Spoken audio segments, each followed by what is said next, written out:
Lindsay here, the Frugal Crafter. Today we are going to get inky, and I am going to show you the differences in the looks that you can get from using the dye inks you probably already have, distress inks, and distress oxides. This video is brought to you by Rubber Stamp Tapestry, and they are more than just peg stamps. In fact, they have a huge selection of stamping inks, from the Memento inks that we're going to use today to the Tim Holtz Distress Oxides, the brand new kid on the block. They've got them all, and you should check them out because they have really good prices too. And you can get your order of $75 or more shipped for free with the coupon FREESHIP75. Have a look in the video description. I'll have everything I used today linked up conveniently for you. Now let's get to the tutorial. Before we began here, I did some little experimenting, and on this little example here, I used distress inks, which you're probably familiar with. You probably have some in your stash, and I put them direct to paper on some white sulphite drawing paper, and then I spritzed them with water, and then I kept half of that sheet just plain like that, just so you could see the difference. Now, any place I spritzed water on it, I get a little bit lighter of a watermark. Different papers react differently too, so some will give you more of a dynamic reaction, and some will give you a softer reaction, so just to let you know there. And then on this half of the paper, I smushed my distress ink pads on a nonstick mat and spritzed it with water, and then just kind of soaked it up, and then you get these hard edge watermarks that just look kind of cool. So I thought those looked really neat. So then I thought I'd try the exact same technique with my distress oxide inks. So that's these two examples here. So this one here, direct to paper with my distress oxide inks, and I flicked it with water and let it dry, and I got these water spots from where the water hit, and the pigment, the white pigment kind of separated from the dye inks, and that gives you kind of a lighter color overall and kind of a chalky finish. And then this one, just as I did with the distress inks, I did the same as I did here. Then I smushed my ink pads on a craft mat, and I sopped up the ink. I sprayed it too, and I sopped up the ink, and then I got this interesting kind of oxidization look. It just looks kind of like an old patina metal, you know, oxidization, I guess. So there you can see, so step one and step two. So there you can see them side by side with their regular distress counterparts. Now, I don't have exactly the same colors in distress and in distress oxide. I don't have a ton of the regular distress colors, but you can definitely see the difference in saturation in the colors and the difference in effects that you get. They're both beautiful, but they're different, and I think it's kind of fun. And then I thought, well, what if I combine the inks? Well, I love to combine new products with old products because I think it lets you see how they can react, and it makes each of them more useful. So what I did first was I took original distress ink, which is our like transparent pads. We've had these for years and years, and I smushed it on my ink pad, on my craft mat, sprayed it with water, and just sopped up all that ink. Let that dry, and then I went on top. I smushed the direct distress oxides on my mat, and then sopped that up, and then I got this really cool kind of like opaque overlay, which I really love the look of this. I think it's really fun, and in earth tones it would give you a great patina metallic look. And so I did the exact opposite with this one. I used the distress oxides on the bottom, and then I went over it with the distress inks, and that same kind of smush it and blot it method. So everything was not direct to paper, everything was direct to craft mat, and I just picked it up, and I did let it dry between layers. So two cool ideas using those two products. So then I started to think, I'd really like to get this look with regular dye inks because I have more Memento inks. Now Mementos, another reason I wanted to use Memento is because they are a wonderful stamping ink. I really love them, but they're also very fast drying, and once they hit paper, they do not like to budge. So I figured if this technique will work with them, then it's going to work with whatever technique, whatever ink pads you happen to have at home. So this was a sample that I really loved using my Memento ink, but I also used a white ink pad to get kind of the lighter look. Just like our distress oxide has that little bit of lighter look on top, that's done with a white ink pad. So if you have a white ink pad, or if you have some white gouache, or if you have some white watercolor, you can do this technique at home too. So the first thing we are going to do is take a piece of white cardstock, or this is actually just white drawing paper. I really like the way it worked with these inks, and you're going to want to get out a piece of wax paper, or this is just a Teflon mat. I buy the baking mats. They're cheaper than getting the ones that are meant for crafting. And I'm actually going to take 4 inks first, so that way I know I can kind of keep it to the size of my paper. I'm going to do Love Letter in Memento. It's kind of like a cool red. I'm using Tangelo, which is a nice orange. Dandelion. Be careful not to overlap these because you don't want to contaminate your ink pads. And Bamboo Leaves. Let's start with these guys first. And then when you put your water on, I wouldn't put too much because it really doesn't need that much.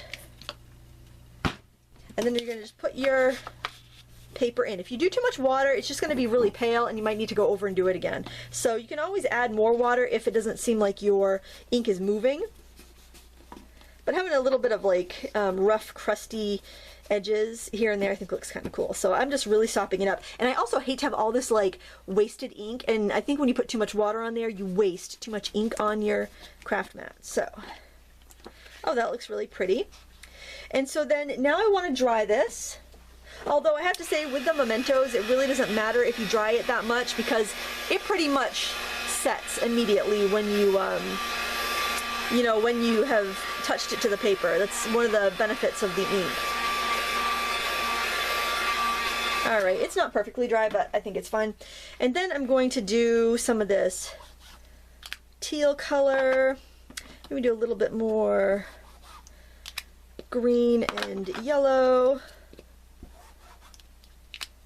And I re-ink my ink pads fairly frequently, so if you're not getting the results you want, it could be your ink pads are kind of dry. And that's the thing, I mean, once you get a new line of ink, you know how it is. Then you have to get the re-inkers if you ever, you know, if you want to replenish the pads, or you end up with like hundreds of ink pads from all these different brands that you can't refill, and they're almost dry, but you don't know if you're, you know, you should throw them away or get re-inkers for them. And then you look at getting re-inkers for all of them, and it's so expensive because you have so many. It's crazy. I totally know.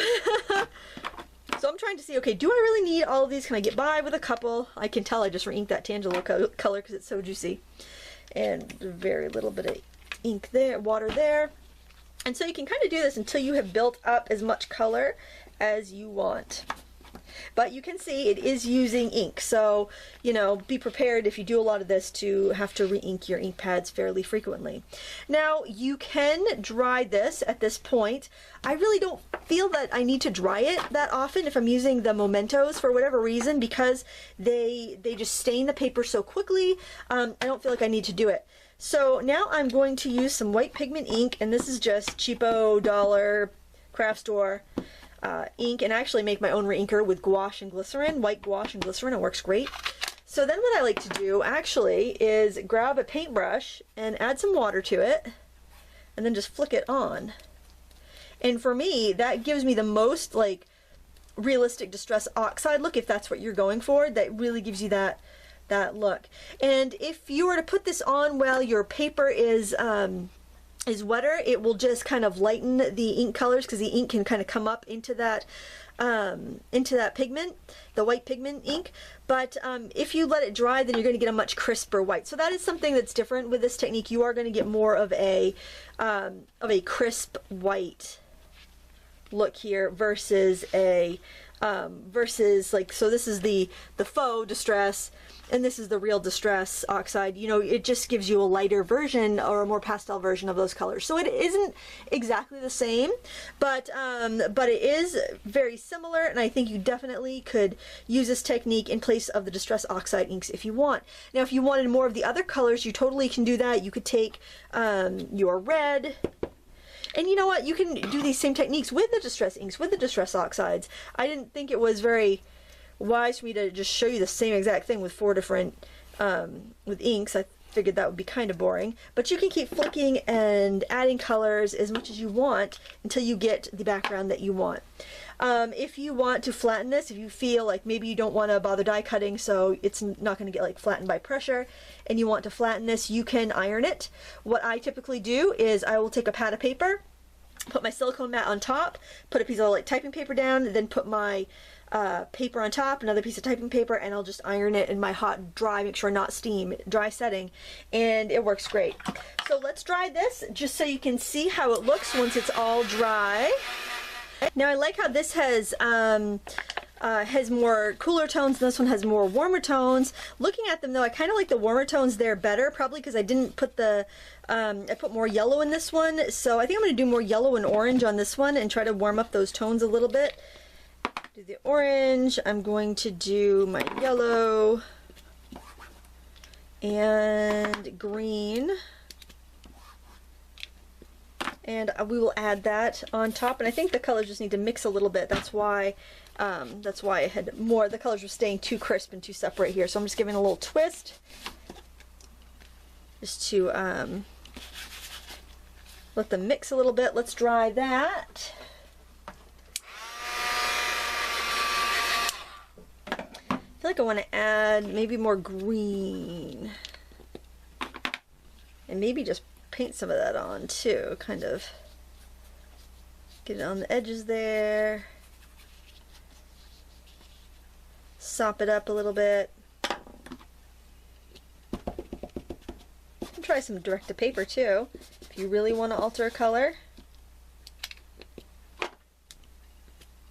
Oh, and I did have some purple in that other one. Maybe that's a difference too. Let's get a little purple in there.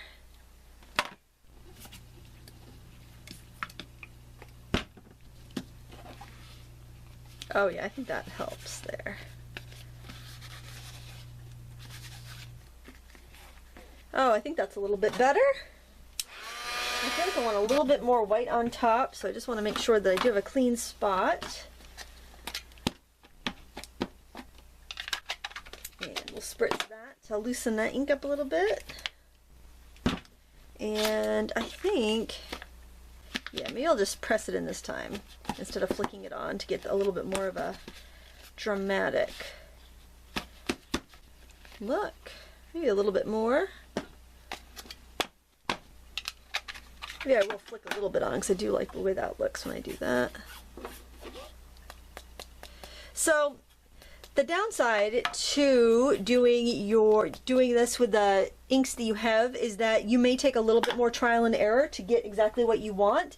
And I will say that you're not always going to get exactly what you want. There's a lot of variation. I don't think two of your backgrounds are going to come out exactly the same, just the nature of the beast.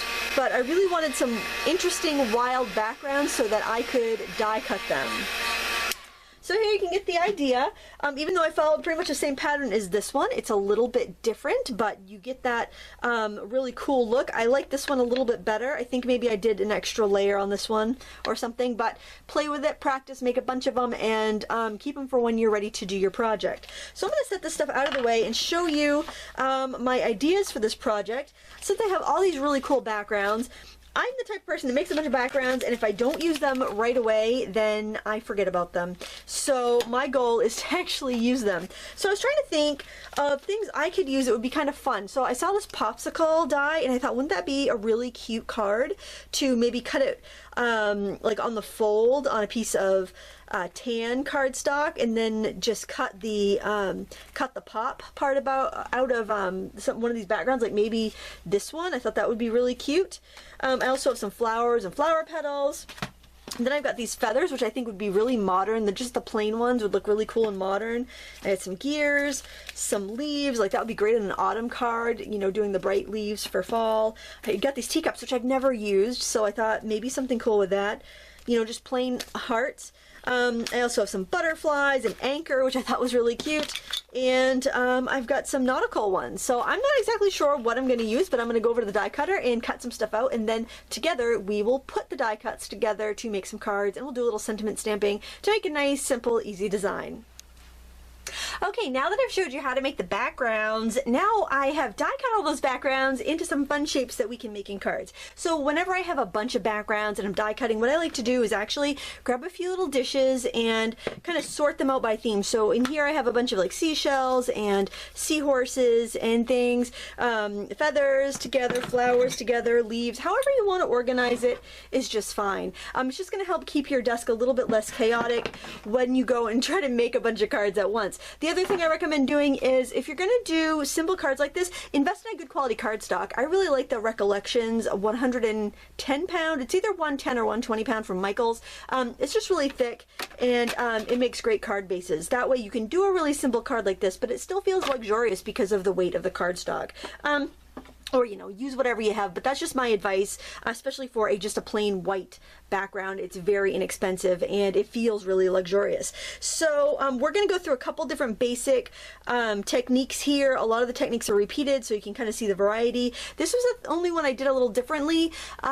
Here I actually folded a piece of kind of like a tan cardstock, and I die cut it on the fold so that it would make a little hinged card. And I really now realize it's a little puny. I thought I might be able to like tuck a, you know, some money in there or a gift card, but it's really too small for that. So I'm kind of scratching that idea. I might put it on a scrapbook page with some hidden journaling on it for like a summertime layout, but I just wanted to kind of give you that idea. If you have something a little bigger, anytime you have a die cut and you want to make it into a folded card, just fold the paper first and just make sure you have an area within, you pull the cardstock within the die cut a little bit so it'll hinge for you. So that's what I did there. Other than that, I just kind of adhered stuff down. I tried to use the white space, the background of the card, as much as possible. And like with big dies like this, I couldn't get more than 3, and I was kind of trying to conserve. But we're going to go through a few of these different unique methods, like this one with the embossing, and I'll show you how to do it. And this is also really fun because I just glued down a bunch of random feathers, and then I put it through my next level embossing folder.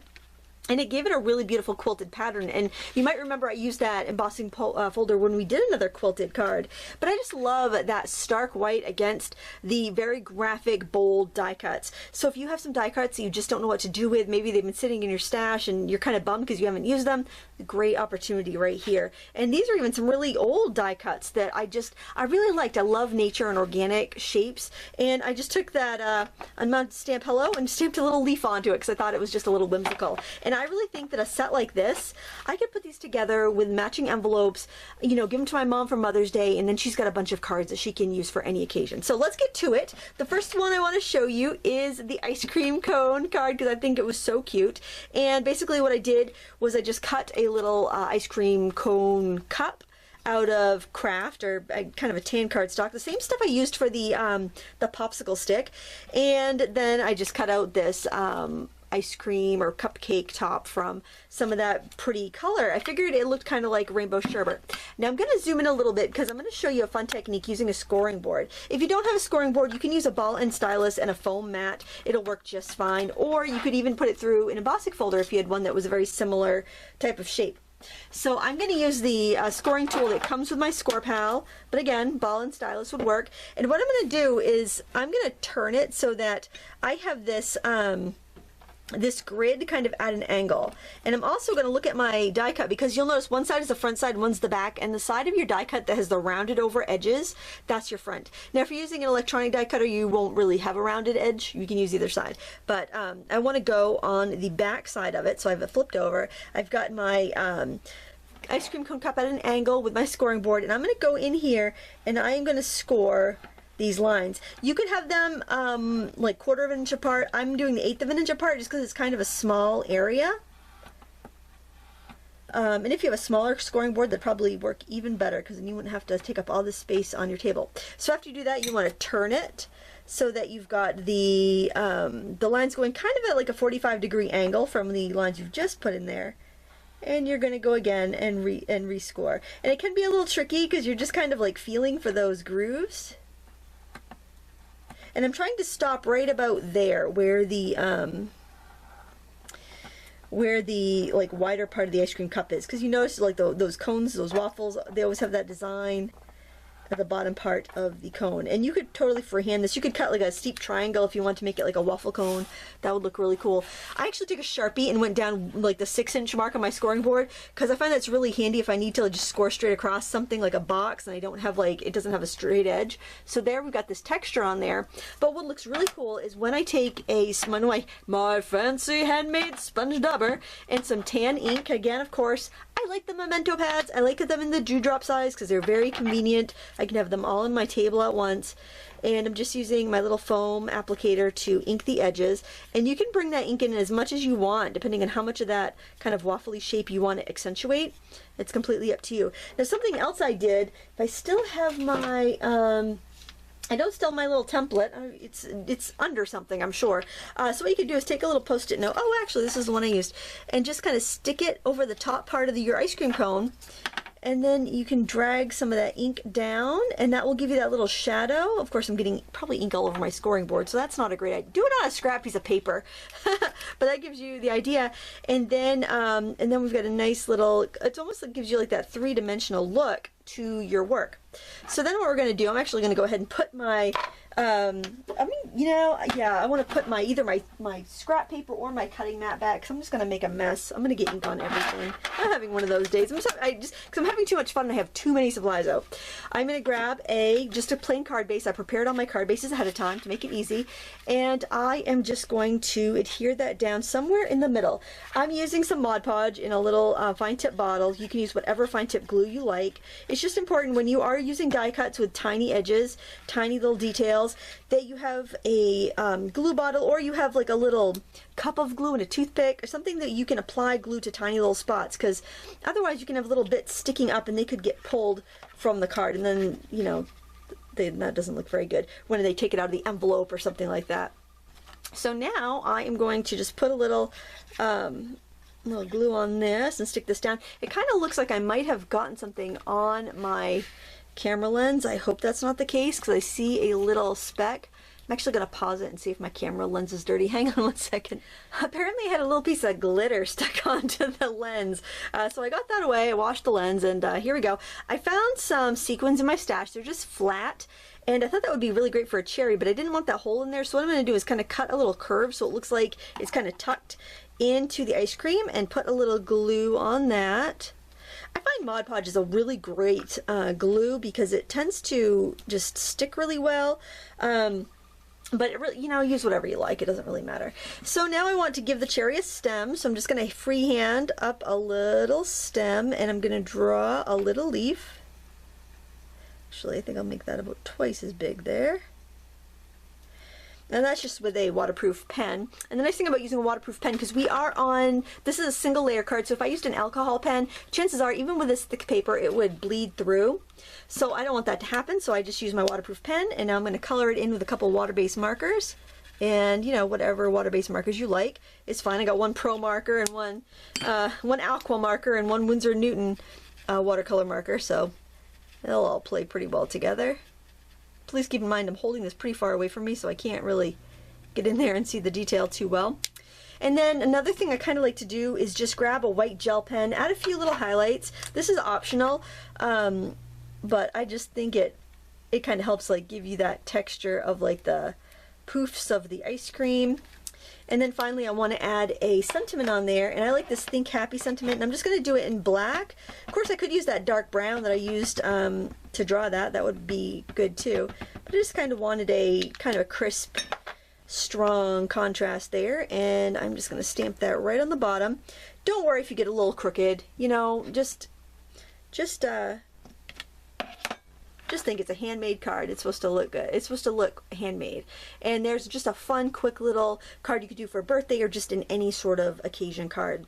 So on that same idea, I've got these leaves, and I don't even know if they came from the same piece of paper, honestly, because I was just kind of like cutting out of every little scrap I could find because I didn't want to waste any. And I think I wanted to put Thinking of You on here because those are great cards to have if you have a friend that's just kind of going through a rough patch, or you just want to let somebody know you're thinking of them. It's just a wonderful all occasion card, and always appreciated. So I'm just going to stamp this down here at the bottom. Notice I'm not even stamping on like a mat. I'm just stamping right on this cutting mat, which doesn't really have a lot of squish, but that's fine with these line work stamps. They don't really require that much. And then I'm just going to simply glue these down. It doesn't take a lot of I wouldn't stress about it, I guess, is what I would say. I would see how many designs you can come up with kind of quickly. I put a little too much glue there. You can see it kind of seeped out there. When that happens, I take a tissue and I just blot and make sure it's clean, and I just blot the area. And the reason I do that instead of wiping, sometimes if you wipe, you're going to get a shiny spot, and if you just blot, if there is any residue, it should go kind of matte because you just kind of tapped it, and it's going to get that kind of matte surface. I do try not to go right up to the edge with my glue just for that reason, because I don't want to have any snail trails. Now when you have little edges like this, these are very delicate, so I do try to drag the glue out onto those edges if I can. And that's just going to save it wear and tear as it's like pulled out of an envelope. But if you don't get every one, don't worry about it. I mean, cards do tend to be ephemeral. They're not kept forever. I mean, some people do, but I never count on my cards being kept forever. Don't let it like ruin your don't stress over anything in card making so much that you ruin the experience of card making. But look, that's simple, it took seconds, and anybody can do it. And then the final thing I want to show you is the embossing technique. So we're going to grab another card base. I'm so glad I scored these all ahead of time. This is so easy. And I think I'm going to grab a bunch of these nautical ones because I was having a hard time making a design with them. I'll show you the one that I made. We saw it earlier, but I'll show you really quick. I was having a really hard time collaging them and making them look good using the negative space and stuff, so I thought, what if I just cover an area with that, like I did with the feathers, and emboss it? So that's what we're going to do here. And I have some crazy colors, but I'm going to see if I can incorporate them, because really we did use some quite similar inks, even though we came up with a bunch of different varieties in the first part of the video. So I'm just going to try to kind of come up with this fun, crazy nautical theme. I never ended up using the anchor die cut because I didn't really have anything else to, I mean, it would have kind of gone with this, but it was kind of out of scale, and it was very kind of graphic, where these were a little bit more organic, and I like how the back of that looks just as pretty as the front. So I didn't really think it fit, and I was kind of running out of backgrounds by the end of it. I don't think I showed you my, look at my scraps. The scraps are so pretty, but there's like literally, I cannot cut any more out of them, but they're so pretty. Maybe I have a punch that I could punch a few things out of that. I have no idea how this drawing paper will punch. But I love this stuff for how it takes watercolor. And in fact, if you don't have ink pads and you're watching this and you're like, geez, I don't stamp, but I wish I could do some of these, do it with watercolor. It'll work fine. It'll look great. You know, you might have to cut your designs by hand if you don't have a die cutter, but so what? It's going to look awesome. I don't think there's a way you can mess this up. But these were so fun to make. And what I love is I'm using designs from different companies. Like these ones I'm gluing down here are from Cuttlebug. They're those old thick metal ones that had the injection foam on them. But they're working fine here. I just have to change. I had to change out whatever I was using as far as my base platform, though, because they're quite a bit thicker than the thin ones, but not as thick as the thick ruled ones, the steel ruled ones. And if you want to go off the edge, you can. You just need to trim that before you emboss it. I think I will take that one off the edge a little bit. I was having so much fun making cards. I realized, I'm like, oh my gosh, I have to stop and finish this video because I have to go teach a class. So I can't keep making cards or I'm not going to be ready for my students. We'll throw in the little seahorse baby there, I think. Now, I'm not going to put a sentiment on the front. I'll just leave it blank, and you could put whatever you want in the middle. The nice thing about that is that you can, if you're in a pinch, you need a birthday card or whatever, you've got that option because you haven't already dedicated that card to anything. I don't think I cut as many seashells as other things, so there were some little sand dollars, but I think I only cut one of those and I already used it in the other card.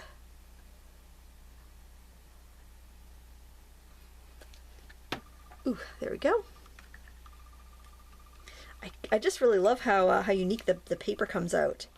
Now at this point I see I have a little negative space there, but I also have this really cute seahorse stamp, so I think I'm going to stamp that just kind of up there a couple times to just kind of fill in. And of course this is from our sponsor, Rubber Stamp Tapestry. They have some really great nautical designs, and I'm stamping it up in green, and then I'm just kind of rocking it in that teal ink, so I have the same inks that we were using in the background there. And I think I'm just going to stamp it 3 times because I find that things in threes just tend to look nice, and then I can put another one down here. And of course you can, you know, make it work with whatever you have at home. Okay, so I want to trim this off before I put it through the die cutter. As long as you don't have glue squishing out, you can go right ahead and die cut it right away. If you feel like you've got excess glue that's going to squish out, let it dry first. But here is the embossing folder I'm going to use. And you can see it's a lot thicker than a regular embossing folder. It's one of the next level ones, I believe. This one is a Stampin' Up! One, but there's some by We Are Memory Keepers. They're just the extra thick 3-dimensional ones. And what I want to do is put this in here, but I want to have it so that I've got that fold on the edge of the embossing folder. It's just wide enough to reach across.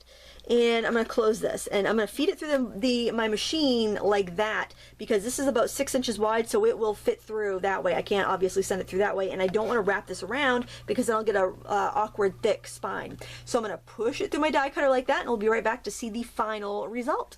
I also wanted to mention that you don't want to force your folders through. Anytime you're putting a die or a folder through your embossing machine, if it feels like it doesn't want to go easily, then you need to correct your sandwich. You have something wrong. In the case of these, you omit one of the cutting plates. So you're using a platform and only one cutting plate in the Big Shot, and I think it would be very similar in other machines as well. So you don't want to force it. If you feel like you're forcing something in the machine, you're going to break it. So just take that as a warning that you need to adjust something. So then you can fold it and you've got this beautiful texture. And I think it's a lot of fun and just another way to use your supplies. So let's take a quick look at the cards that we've made using the backgrounds that we made earlier. And here, of course, we've got this cute Think Happy ice cream cone card. You've got another nautical one. This is just simply gluing the die cuts down. I think it just makes a fun little design. If you wanted to write happy birthday around one of the gears or just write on the inside, I think it's just a sweet card. The big thing being that this is nice and thick cardstock, so it feels luxurious even though it's a simple card. Here I use the negative spaces around those die cuts, the butterfly ones. I stamped the rubber stamp tapestry Hello, which is an unmounted stamp, and then I used the little peg stamp here just to kind of give a little flower off there to kind of carry on that organic shape. Here we have very simple ones with the leaves, one with a bold graphic color, and this one's more softer and organic. And then we have our one with the embossing, just like we just did together. And that was my first one. This is with a colored ink, so I used that kind of olivey green color instead of black, and that looks really fun too. And if you do get a little smudgy with your stamp, I still wouldn't worry about it. It's still a cute card, and I think people would still love to receive it. And finally, the teacup ones. I did ink the edges with some of that brown, the brown ink with a little sponge. This is the brown ink, just to give it a little bit of dimension before I just glued them down. And I used a little Wink of Stella and a little blue marker to make some steam coming out of the cups. But there are a handful of cards. I think I'm just going to package these up and give them to my mom for Mother's Day because she loves to have handmade cards ready to send. I encourage you to get inky. Play with your supplies no matter what they are. And if you want the supplies I used, all of them linked up in the video description, and you can visit our sponsor, Rubber Stamp Tapestry. You can find them at pegstamps.com, and I will put a coupon code in there so you can get some free shipping. They have a lot of stamp sets on sale this week, so make sure you check them out if you've been looking to increase your collection of peg stamps or other supplies. Thank you so much for watching. Please give me a thumbs up if you enjoyed this very inky video. And until next time, happy crafting.